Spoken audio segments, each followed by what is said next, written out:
It's actually crazy because the G63 you see today pulling up at hotels, driving through Dubai streets owned by celebrities wasn't even meant to exist like that. This car didn't start as a luxury SUV, it started as a demand. Back in 1972, Mohammad Reza Pahlavi, the Shah of Iran at that time, who was also a major shareholder of Daimler-Benz, wanted a vehicle that could survive anything for its army. Not something fast, not something comfortable, just something that could go anywhere, no matter what. So Mercedes didn't design a car, they built a machine.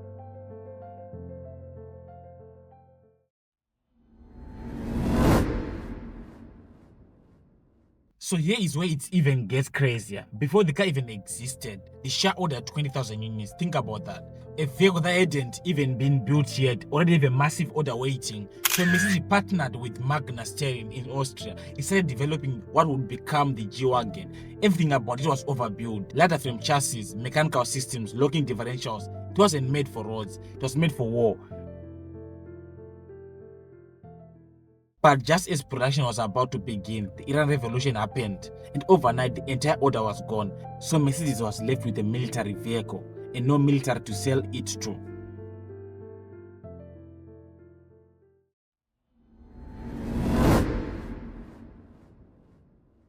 Most companies would have cancelled the project right there. It made no sense to continue, but Mercedes didn't walk away. They made a bold decision. They released it to the public, and that's how the G-Class was born. Not as a luxury vehicle, not as a lifestyle SUV, but as a raw rugged tool. Built for people who needed something that simply wouldn't break. And even today, the original philosophy haven't changed. Every single G-Class is still hand-built in Graz, Austria. There's a moment in the factory they call the marriage, where the body is lowered onto the chassis, and before it leaves, it has to climb the Shokyu mountain. If it fails, it does not ship.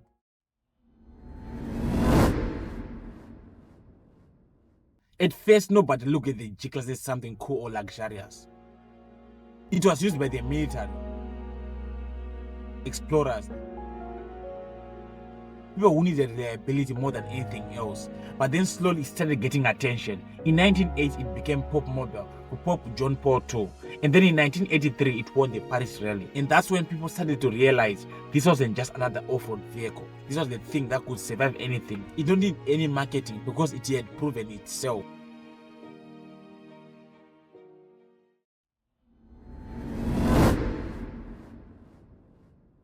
Then something changed. Mercedes looked at this tough, indestructible machine and thought, what if we made it comfortable? Just like that, the G-Class started evolving. Leather seats, wood trim, better tech. It slowly moved from being a tool into something people actually wanted to drive every day. But it still wasn't fast. It still wasn't exciting. That part came next.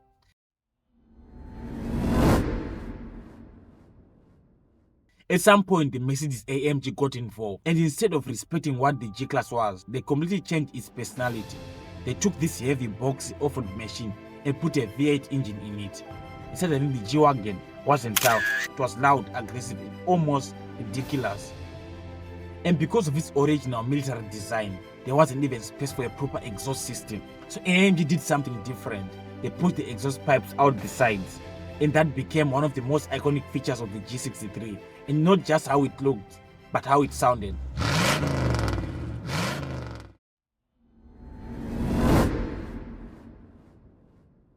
Now here is what makes the G-Class different from everything else. Most cars evolved by removing flaws. The G-Class kept them. The exposed hinges, the flat windshield, the boxy shape. And most importantly, the door sound, that heavy mechanical clack when you close it. In 2018, Mercedes-Benz actually spent millions just to make sure that sound stayed exactly the same because people didn't want it to feel modern, they wanted it to feel real.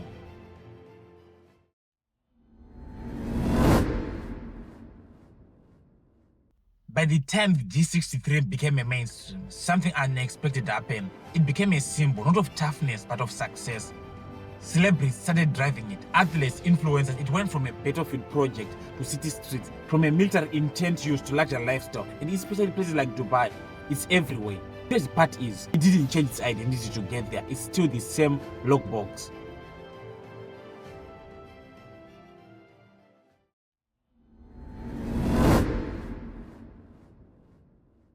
By 2018 though, there was a problem. The G-Class was outdated, it did not handle well, it felt old, it wasn't built for modern roads. Mercedes had a choice to make, either redesign it completely or risk it becoming irrelevant, so they did something smart. They changed everything underneath, new suspension, wider body, modern interior, but on the outside it looked exactly the same, and that's what saved it, because now it had modern performance without losing its identity.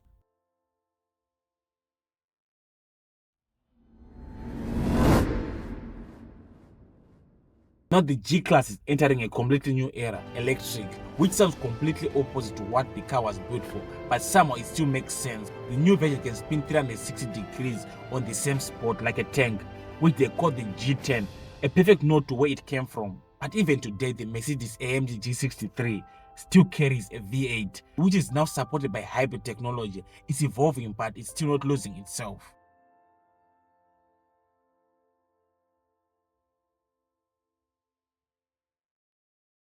The G63 didn't become iconic because it changed with times. It became iconic because it refused to.